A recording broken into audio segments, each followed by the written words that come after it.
Today's news. International news. To not from Microsoft's causative stock points to hard option if needed. US to slap sanctions on Chabahar port operators from September 29. Israeli troops press forward into Gaza City as Palestinians flee. Death toll passes 65,000. National news. BJP tells Rahul Gandhi's charges against ECI baseless. Accuses Congress of infiltrators for politics.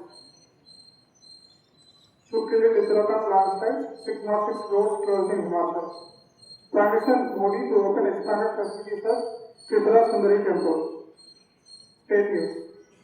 Government cancelled quotas given to poor women, says Jagan. Elaborate security in place for Tirumala Brahmotsavam. State persons for various temple boards appointed in Andhra Pradesh. Sports news. Neeraj Chopra has a disappointing 8. Sachin Yadav takes fourth spot at World Championship. Chance for India to test bench strength in clash against Oman. Archery joins the list of sporting leagues with APL. Thank you.